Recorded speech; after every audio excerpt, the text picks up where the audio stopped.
চলুন তাহলে শুরু করা যাক এখনকার ভিডিওটি। হযরত ওমর রাদিয়াল্লাহু তাআলা আনহু, যার প্রকৃত নাম হচ্ছে ওমর ইবনুল খাত্তাব, তিনি ছিলেন ইসলামের দ্বিতীয় খলিফা এবং প্রধান সাহাবীদের অন্যতম। আবু বকরের মৃত্যুর পর তিনি দ্বিতীয় খলিফা হিসেবে দায়িত্ব গ্রহণ করেন। উমর ইসলামী আইনের একজন অভিজ্ঞ আইনজ্ঞ ছিলেন। ন্যায়ের পক্ষাবলম্বন করার কারণে তাকে আল ফারুক তথা সত্য মিথ্যার পার্থক্যকারী হিসেবে উপাধি দেয়া হয়েছিল।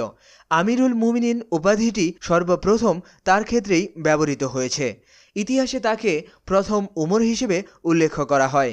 নামের মিল থাকার কারণে পরবর্তীকালের উমাইয়া খলিফা উমর ইবনে আব্দুল আজিজকে দ্বিতীয় উমর হিসেবে সম্বোধন করা হয়। সাহাবীদের মর্যাদার ক্ষেত্রে সুন্নিদের কাছে আবু বকরের পর উমরের অবস্থান। শিয়া সম্প্রদায় উমরের এই অবস্থান স্বীকার করতে চান না। উমরের শাসনামলে খিলাফতের সীমানা অকল্পনীয়ভাবে বৃদ্ধি পায়। এ সময় সাসানীয় সাম্রাজ্য ও বাইজেন্টাইন সাম্রাজ্যের 2/3 মুসলিমদের নিয়ন্ত্রণে আসে। তার শাসনামলে জেরুজালেম মুসলিমদের হস্তগত হয়। তিনি পূর্বের খ্রিস্টান রীতি পরিবর্তন করে ইহুদিদেরকে জেরুজালেমে বসবাস ও উপাসনা করার সুযোগ দিয়েছিলেন।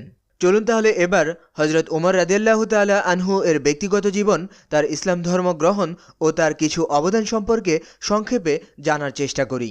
হযরত উমর রাদিয়াল্লাহু তাআলা আনহু 583 খ্রিস্টাব্দে মক্কার কুরাইশ বংশের বনু আদি গোত্রে জন্মগ্রহণ করেন। তার বাবার নাম খাত্তাব ইবনে নুফায়েল এবং মায়ের নাম হান্তামা বিনতে হিশাম। তার মা বনু মখজুম গোত্রের সদস্য ছিলেন। যৌবনে তিনি মক্কার নিকটে তার বাবার উট চড়াতেন। তার বাবা বুদ্ধিমত্তার কারণে গোত্রে সম্মান লাভ করেছিলেন। উমর বলেছেন, আমার বাবা খাত্তাব ছিলেন একজন কঠোর প্রকৃতির মানুষ। তিনি আমাকে দিয়ে কঠোর পরিশ্রম করাতেন। যদি আমি কাজ করতে না চাইতাম তখন তিনি আমাকে মারধর করতেন এবং ক্লান্ত হওয়া পর্যন্ত কাজ করাতেন। ইসলাম পূর্বে আরবে লেখাপড়ার রীতি বেশি প্রচলিত ছিল না। এরপরও তরুণ বয়সে উমর লিখতে ও পড়তে শেখেন। নিজে কবি না হলেও কাব্য ও সাহিত্যের প্রতি তার আগ্রহ ছিল প্রবল। কুরাইশ ঐতিহ্য অনুযায়ী তিনি তার কৈশোরে সমরবিদ্যা, অশ্বারোহণ ও কুস্তি শেখেন। তিনি দীর্ঘদেহী ও শারীরিকভাবে শক্তিশালী ছিলেন। কুস্তিগীর হিসেবে তার খ্যাতি ছিল। এছাড়া তিনি একজন সুবক্তা ছিলেন। তার বাবার পরে তিনি তার গোত্রের একজন বিরোধ মীমাংসাকারী হয়েছিলেন। উমর একজন বণিক হিসেবে বাণিজ্য শুরু করেছিলেন। তিনি বাইজেন্টাইন ও সাসানীয় সাম্রাজ্যে বাণিজ্যের উদ্দেশ্যে বেশ কয়েকবার ভ্রমণ করেন। এখানে তিনি রোমান ও পার্সিয়ান পণ্ডিতদের সাথে সাক্ষাৎ লাভ করেন এবং এসব সমাজের অবস্থা সম্পর্কে তিনি অবগত হন।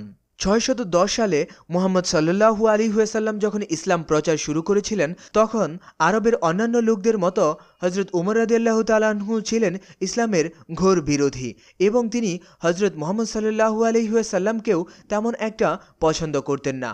একবার উমর মুহাম্মদ সাল্লাল্লাহু আলাইহি ওয়াসাল্লামকে হত্যার উদ্দেশ্যে বের হয়েছিলেন। পথিমধ্যে তার বন্ধু নাইম বিন আবদুল্লাহ এর সাথে তার দেখা হয়। নাইম গোপনে মুসলিম হয়েছিলেন, তবে উমর তা জানতেন না। উমর তাকে বলেন যে তিনি মুহাম্মদ সাল্লাল্লাহু আলাইহি ওয়াসাল্লামকে হত্যার উদ্দেশ্যে যাচ্ছেন। এ সময় ওমর তার বোন ও ভগ্নিপতির ইসলাম গ্রহণের সংবাদটি তার কাছ থেকে জানতে পারেন। এই সংবাদে রাগান্বিত হয়ে উমর তার বোনের বাড়ির দিকে যাত্রা করেন। বাইরে থেকে তিনি কোরআন তেলাওয়াতের আওয়াজ শুনতে পান। এ সময় খাব্বার বিন আরাদ তাদের সূরা তাহা বিষয়ে পাঠ দিচ্ছিলেন। উমর ঘরে প্রবেশ করলে তারা পাণ্ডুলিপিটি লুকিয়ে ফেলেন, কিন্তু উমর তাদের জিজ্ঞাসাবাদ শুরু করে এবং এক পর্যায়ে তাদের উপর হাত তোলেন। এরপর বোনের বক্তব্যে তার মন পরিবর্তন আসলে তিনি স্নেহপূর্ণভাবে পাণ্ডুলিপিটি দেখতে চান, কিন্তু তার বোন তাকে পবিত্র হওয়ার জন্য গোসল এবং অজু করতে বলেন। ওমর গোসল করে পবিত্র হয়ে সূরা তাহার আয়াতগুলো পাঠ করেন।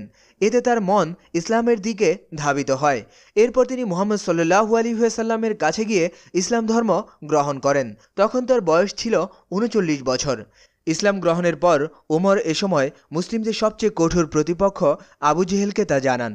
উমরের ইসলাম গ্রহণের পর প্রকাশ্যে কাবার সামনে নামাজ আদায় করাতে মুসলিমরা বাধার সম্মুখীন হয়নি। ইসলাম গ্রহণের পর গোপনীয়তা পরিহার করে প্রকাশ্যে তিনি মুসলিমদের নিয়ে বাইরে আসেন এবং কাবা প্রাঙ্গণে উপস্থিত হন। তিনি ছাড়াও হামজা ইবনে আব্দুল মুত্তালিব এই দলের নেতৃত্বে ছিলেন। সেদিন মুহাম্মদ সাল্লাল্লাহু আলাইহি ওয়াসাল্লাম তাকে ফারুক উপাধি দেন। আবদুল্লাহ ইবনে মাসউদ এ প্রসঙ্গে বলেন, যখন ওমর মুসলিম হলো তখন থেকে আমরা সমানভাবে শক্তিশালী হয়েছিলাম এবং মান সম্মানের সঙ্গে বসবাস করতে পেরেছিলাম। মক্কায় নির্যাতনের কারণে এবং মদিনা থেকে নিরাপত্তার নিশ্চয়তা আশায় মুসলিমরা মদিনায় হিজরত করতে থাকে। অধিকাংশ ব্যক্তিই ধরা পড়ার ভয়ে রাতে হিজরত করেন, কিন্তু ওমর দিনের বেলায় প্রকাশ্যে হিজরত করেন। এ সময় তার সাথে সাঈদ ইবনে জাইদ সঙ্গী হিসেবে ছিলেন। মদিনায় হিজরতের পর হজরত মুহাম্মদ সাল্লাল্লাহু আলাইহি ওয়াসাল্লাম মুহাজির ও আনসারদের মধ্যে ভ্রাতৃত্বের বন্ধন তৈরি করে দেন। এ সময় উমর রাদিয়াল্লাহু তাআলা আনহু মুহাম্মদ ইবনে মাসলামা রাদিয়াল্লাহু তাআলা আনহু এর সাথে ভ্রাতৃত্বের বন্ধনে আবদ্ধ হন। পরবর্তীতে যখন হজরত উমর রাদিয়াল্লাহু তাআলা আনহু খলিফা হন তখন তিনি মুহাম্মদ ইবনে মাসলামাকে হিসাব রক্ষণের প্রধান পরিদর্শক হিসেবে দায়িত্ব দিয়েছিলেন। 624 সালে উমর বদরের যুদ্ধে অংশগ্রহণ করেন। 625 সালে তিনি উহুদের যুদ্ধেও অংশ নেন। পরবর্তীতে তিনি বনু নাদির গোত্রের বিরুদ্ধে পরিচালিত অভিযানেও অংশ নিয়েছিলেন। 625 সালে মুহাম্মদ সাল্লাল্লাহু আলাইহি ওয়াসাল্লামের সাথে উমরের মেয়ে হাফসা বিনতে উমরের বিয়ে হয়। 627 সালে তিনি খন্দকের যুদ্ধ এবং তার পরবর্তী বনু কুরাইজা গোত্রের বিরুদ্ধে অভিযানে অংশ নিয়েছিলেন। 628 সালে তিনি হুদাইবিয়ার সন্ধিতেও অংশ নেন এবং সাক্ষী হিসেবে এতে স্বাক্ষর করেন। 628 সালে উমর খায়বারের যুদ্ধে অংশ নিয়েছিলেন। 630 সালে মক্কা বিজয়ের সময় উমর এতে অংশ নেন। পরে হুনায়নের যুদ্ধ এবং তায়েফ অবরোধে তিনি অংশ নিয়েছেন। তাবুকের যুদ্ধে সাহায্য হিসেবে তিনি তার সম্পদের অর্ধেক দান করেছিলেন। বিদায় হজেও তিনি অংশ নিয়েছেন। মুহাম্মদ সাল্লাল্লাহু আলাইহি ওয়াসাল্লাম মারা যাওয়ার পর ওমর প্রথমে তা বিশ্বাস করতে চাননি। মৃত্যু সংবাদ প্রচারিত হওয়ার পর তিনি উত্তেজিত হয়ে পড়েন এবং বলেন যে মুহাম্মদ সাল্লাল্লাহু আলাইহি ওয়াসাল্লাম মারা যাননি, বরং মুসা আলাইহি ওয়াসাল্লাম যেমন 40 দিন পর ফিরে এসেছিলেন, মুহাম্মদ সাল্লাল্লাহু আলাইহি ওয়াসাল্লামও তদ্রূপ ফিরে আসবেন এবং যে বলবে নবী মারা গেছেন আমি তার হাত ও পা কেটে ফেলব। এ সময় আবু বকর এসে ঘোষণা করেন, তোমাদের মধ্যে যারা মুহাম্মদ সাল্লাল্লাহু আলাইহি ওয়াসাল্লামের পূজা করতে তারা জেনে রাখুক যে মুহাম্মদ সাল্লাল্লাহু আলাইহি ওয়াসাল্লাম মৃত্যুবরণ করেছেন। আর যারা আল্লাহর ইবাদত করতে অবশ্যই আল্লাহ সর্বদাই জীবিত থাকবেন, কখনো মৃত্যুবরণ করবেন না। এছাড়াও আবু বকর সে সময় কোরআন থেকে তিলাওয়াত করেন যে মুহাম্মদ সাল্লাল্লাহু আলাইহি ওয়াসাল্লাম একজন রাসূল ছাড়া আর কিছু নন, তার পূর্বে সকল রাসূল গত হয়েছেন, সুতরাং তিনি যদি মারা যান বা নিহত হন তবে কি তোমরা পিঠ ফিরিয়ে পিছু হটবে? আর যে পিঠ ফিরিয়ে সরে পড়বে সে কখনো আল্লাহর ক্ষতি করতে পারবে না, আর আল্লাহ শীঘ্রই কৃতজ্ঞদেরকে পুরস্কৃত করবেন। এই আয়াতটি হচ্ছে সূরা আল ইমরানের আয়াত নম্বর 144। এরপর উমর সত্য অনুভব করেন এবং শান্ত হন। সুন্নিদের দৃষ্টিতে মৃত্যু সংবাদ অস্বীকার করা মূলত মুহাম্মদ সাল্লাল্লাহু আলাইহি ওয়াসাল্লামের প্রতি তার ভালোবাসার বহিঃপ্রকাশ ছিল। মুহাম্মদ সাল্লাল্লাহু আলাইহি ওয়াসাল্লামের মৃত্যুর পর খিলাফতের প্রতিষ্ঠায় উমর গুরুত্বপূর্ণ ভূমিকা পালন করেছেন। মুহাম্মদ সাল্লাল্লাহু আলাইহি ওয়াসাল্লাম এর দাফনের প্রস্তুতি চলার সময় কিছু মুসলিম শহরের উপকণ্ঠে সাকিফা নামক স্থানে তার উত্তরসূরির বিষয়ে আলোচনায় বসে। এরপর আবু বকর, উমর এবং আবু উবাইদা ইবনুল জাররাহ সেখানে উপস্থিত হন।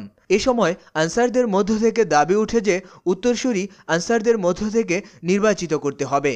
উমর এই দাবি প্রত্যাখ্যান করে বলেন যে উত্তরাধিকার মুহাজিরদের মধ্য থেকে পাবে। কিছু গোত্র ইসলামপূর্ব গোত্রীয় নেতৃত্ব ব্যবস্থায় ফিরে যেতে ইচ্ছুক ছিল, যাতে প্রত্যেক গোত্রের নেতা গোত্রকে নেতৃত্ব দিত। শেষ পর্যন্ত আবু বকরকে খলিফা হিসেবে অধিক যোগ্য বলে দাবি করে তার প্রতি উমর আনুগত্য প্রকাশ করেন। এই সিদ্ধান্ত শেষ পর্যন্ত সবাই মেনে নেয়। এই জন্যই ইসলামী খেলাফতের প্রতিষ্ঠায় উমরের গুরুত্ব সবচেয়ে বেশি বলে ধরে নেওয়া হয়। পৃথিবীর ইতিহাসেও এর গুরুত্বপূর্ণ ভূমিকা রয়েছে। আবু বকরের শাসনামলে উমর তার একজন প্রধান সচিব ও উপদেষ্টা হিসেবে দায়িত্ব পালন করেন।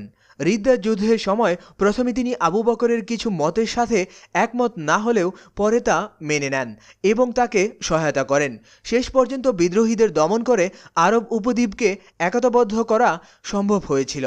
ইয়ামামার যুদ্ধে অনেক হাফিজ শহীদ হলে উমর কোরআন গ্রন্থাগারে সংকলনের জন্য আবু বকরের কাছে আবেদন জানান। আবু বকর প্রথমে তাতে রাজি না থাকলেও পরে তাতে সম্মত হন। এর ফলে কোরআন গ্রন্থাগারে সংকলিত হয়। আবু বকর মৃত্যুর পূর্বে উমরকে তার উত্তরসূরি হিসেবে নিয়োগ দিয়ে যান।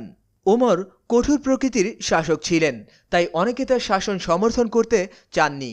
তবে এরপরও আবু বকর তাকে নিজের উত্তরসূরি মনোনীত করে যান, তাই সবাই সেটি মেনে নিতে বাধ্য হন। ওমর তার ইচ্ছাশক্তি, বুদ্ধিমত্তা, রাজনৈতিক সচেতনতা, নিরপেক্ষতা, ন্যায় বিচার এবং দারিদ্র ও অসহায়দের প্রতি সদয় আচরণের মাধ্যমে জনগণের মাঝে ভালোবাসা অর্জন করেছিলেন। উল্লেখ করা যায় যে হযরত আবু বকর তার উচ্চ পর্যায়ের উপদেষ্টাদের বলেছিলেন, আমার কোমলতার জন্য তার অর্থাৎ ওমরের কঠোরতা ছিল। যখন খিলাফতের ভার তার কাঁধে আসবে তখন সে আর কঠোর থাকবে না। যদি আল্লাহ আমাকে জিজ্ঞেস করেন যে কাকে আমি আমার উত্তরসূরি নিয়োগ দিয়েছি, তবে আমি তাকে বলবো যে আপনার লোকদের মধ্যে শ্রেষ্ঠ ব্যক্তিকে নিয়োগ দিয়েছি। উত্তরসূরি হিসেবে উমরের ক্ষমতা ও সক্ষমতা সম্পর্কে আবু বকর অবগত ছিলেন। উমর সম্পূর্ণ বিবাদহীনভাবে ক্ষমতা গ্রহণ করেছিলেন। মৃত্যুর পূর্বে আবু বকর উমরকে ডেকে তার ওসিয়ত লিখতে বলেন, যাতে তিনি উমরকে নিজের উত্তরসূরি ঘোষণা করে যান। ওসিয়ত নামায় উমরকে ইরাক ও সিরিয়া জয়ের অভিযান চালু রাখার নির্দেশ দেওয়া হয়। অতঃপর যেদিন হযরত আবু বকর রাদিয়াল্লাহু তাআলা আনহু মৃত্যুবরণ করেন, সেই দিনে উমর খলিফার দায়িত্ব গ্রহণ করেন। ক্ষমতা প্রাপ্তির পর সকল মুসলিম তাকে বায়াত প্রদান করেন। তার ব্যক্তিত্বের কারণে জনতা তাকে সমীহ করত। মোহাম্মদ হুসাইন হাইকলের মতে উমরের প্রথম চ্যালেঞ্জ ছিল তার প্রজা ও মজলিস আল শুরার সদস্যদের মন জয় করা। উমর বক্তৃতায় বেশ পারদর্শী ব্যক্তিত্ব ছিলেন। জনগণের মনে স্থান করে নেয়ার জন্য তার এই দক্ষতা তাকে সাহায্য করেছিল। এবার চলুন শাসক হিসেবে হযরত উমরের কিছু অবদান অতি সংক্ষেপে জেনে নেওয়ার চেষ্টা করি। হযরত উমর রাদিয়াল্লাহু তাআলা আনহু ব্যক্তিত্বের দিকে এবং ন্যায়পরায়ণতার ক্ষেত্রে যতটাই কঠোর ছিলেন, ঠিক ততটাই কোমল ছিলেন সুবিধাবঞ্চিত ও দরিদ্র মানুষদের জন্য। তিনি সবসময় দরিদ্র এবং সুবিধাবঞ্চিত মানুষদের কল্যাণে কাজ করে গেছেন নিরলসভাবে। রিদ্দার যুদ্ধে কয়েক হাজার বিদ্রোহী ও ধর্মত্যাগীকে দাস হিসেবে বন্দী করা হয়েছিল। ওমর এ সকল বন্দীদের সাধারণ ক্ষমা ঘোষণা করেন এবং তাদের মুক্তির নির্দেশ দেন। এই ঘোষণা বেদুইন গোত্রগুলোর কাছে উমরের জনপ্রিয়তা বৃদ্ধি করেছিল। উমরের সরকার এককেন্দ্রিক ব্যবস্থায় পরিচালিত হয়। এতে খলিফা ছিল সর্বোচ্চ রাজনৈতিক কর্তৃপক্ষ। পুরো সাম্রাজ্যকে কয়েকটি প্রদেশে বিভক্ত করা হয়েছিল তার শাসনামলে। পাশাপাশি আজারবাইজান ও আর্মেনিয়া এসব অঞ্চলের কিছু স্বায়ত্তশাসিত এলাকা খিলাফতের সার্বভৌমত্ব স্বীকার করে নেয়। প্রদেশগুলো প্রাদেশিক গভর্নর বা ওয়ালি কর্তৃক শাসিত হতো। ওমরের শাসনামলে বসরা শহর প্রতিষ্ঠিত হওয়ার পর পানীয় জল ও সেচের জন্য তিনি খাল খননের ব্যবস্থা করেন।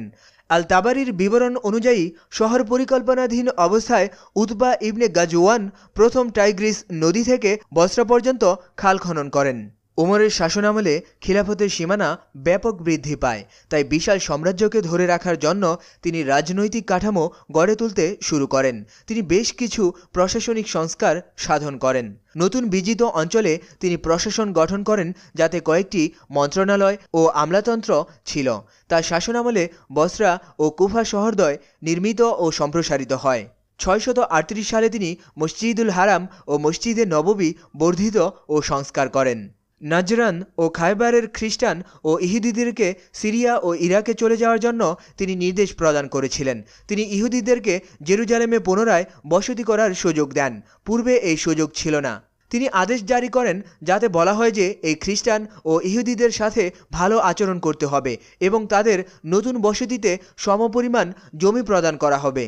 উমরের শাসনামলেই সর্বপ্রথম সেনাবাহিনীকে রাষ্ট্রীয় বিভাগ হিসেবে গঠন করা হয়। ফিকহের ক্ষেত্রে উমরের গুরুত্বপূর্ণ ভূমিকা রয়েছে। সুন্নিরা তাকে একজন শ্রেষ্ঠ ফকিহ হিসেবে শ্রদ্ধা করে থাকেন। 641 সালে তিনি রাষ্ট্রীয় কোষাগার হিসেবে বাইতুল মাল গঠন করেন। এখান থেকে মুসলিমদেরকে বার্ষিক ভিত্তিতে ভাতা প্রদান করা হতো। নেতা হিসেবে উমর সাধারণ জীবনযাপন করতেন। তার সমসাময়িক অন্যান্য শাসকদের ব্যতিক্রম হিসেবে তিনি দরিদ্র মুসলিমদের মতো জীবনযাপন করতেন।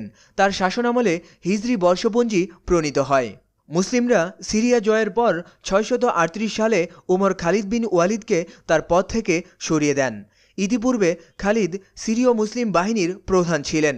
মানুষ খালিদকে বিজয়ের মূল চাবিকাঠি মনে করতে থাকায় উমর তাকে পদচ্যুত করেন। তিনি বোঝাতে চেয়েছেন যে বিজয় আল্লাহর পক্ষ থেকে আসে এবং কোনো মানুষ তা আনতে পারে না।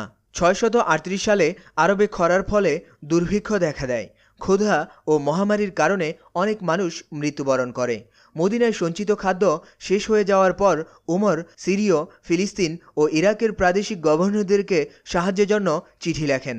গভর্নরদের সময়মতো পাঠানো সাহায্য হাজার হাজার মানুষের প্রাণ বাঁচাতে সহযোগিতা করেছিল। সিরীয় গভর্নর আবু উবাইদা ইবনুল জাররাহ সর্বপ্রথম তার সে আবেদনে সাড়া দিয়েছিলেন। এবার চলুন জেনে নেওয়া যাক কিভাবে হযরত উমর রাদিয়াল্লাহু তাআলা আনহুকে হত্যা করা হয়েছিল। 644 সালে উমর একজন পার্সিয়ানের হাতে নিহত হন। হত্যাকাণ্ডটি কয়েক মাস ধরে পরিকল্পনা করে করা হয়েছিল। পিরুজ নাহাওয়ান্দি নামক একজন পার্সিয়ান দাস ওমরের কাছে তার মনিব মুগিরার বিরুদ্ধে অভিযোগ উত্থাপন করেন। তার অভিযোগ ছিল যে তার মনিব মুগিরা তার উপর বেশি কর ধার্য করেছে। ওমর এরপর মুগিরার কাছে এ বিষয়ে জানতে চান। মুগিরার উত্তর সন্তোষজনক হওয়ায় ওমর রায় দেন যে পিরুজের উপর ধার্য করা কর ন্যায্য হয়েছে। পিরুজ বায়ুকল তৈরি করতে জানত। ওমর তাকে বলেন যে সে যেন তাকে একটি বায়ুকল তৈরি করে দেয়। পিরুজ এর উত্তরে বলেন যে সে এমন একটি বায়ুকল তৈরি করবে যা পুরো পৃথিবী সারা জীবন মনে রাখবে। পিরুজ ওমরকে হত্যার পরিকল্পনা করে। পরিকল্পনা অনুযায়ী সে ফজরের নামাজের পূর্বে মসজিদে নববীতে প্রবেশ করে। এখানে নামাজের ইমামতি করার সময় ওমরকে সে আক্রমণ করে। তাকে 6 বার ছুরি দিয়ে আঘাত করা হয়। হামলার পর পালিয়ে যাওয়ার সময় আশেপাশের লোকেরা তাকে ঘিরে ফেলে। এ সময় সে আরও কয়েকজনকে আঘাত করে, যাদের কয়েকজন পরে মারা যায়। এরপর পিরুজ নিজ অস্ত্র দিয়ে আত্মহত্যা করে। 3 দিন পর ওমর এই আঘাতের কারণে মৃত্যুবরণ করেন। তার ইচ্ছা অনুযায়ী আয়েশার অনুমতিক্রমে তাকে মসজিদে নববীতে মুহাম্মদ সাল্লাল্লাহু আলাইহি ওয়াসাল্লাম ও আবু বকরের পাশে দাফন করা হয়। মৃত্যুশয্যায় থাকা অবস্থায় ওমর তার উত্তরসূরি নির্বাচনের ব্যবস্থা করে যান। তিনি 6 সদস্যের একটি কমিটি গঠন করেন। এর সদস্যরা হলেন আব্দুর রহমান ইবনে আউফ, সাদ ইবনে আবি ওয়াক্কাস, তালহা ইবনে উবাইদুল্লাহ, উসমান ইবনে আফফান, আলী ইবনে আবি তালিব ও জুবায়ের ইবনুল আওয়াম। এই কমিটিকে নিজেদের মধ্য থেকে একজন খলিফা নির্বাচনের দায়িত্ব দেওয়া হয়। তারা সবাই আশারায়ে মুবাশশারার সদস্য ছিলেন। এ সময় জীবিত থাকা সত্ত্বেও আরেক আশারায়ে মুবাশশারা সঈদ ইবনে জাইদ বাদ পড়ে যান। উমরের সাথে রক্ত সম্পর্ক ছিল বিধায় তাকে এর বাইরে রাখা হয়। উমর তার আত্মীয়দের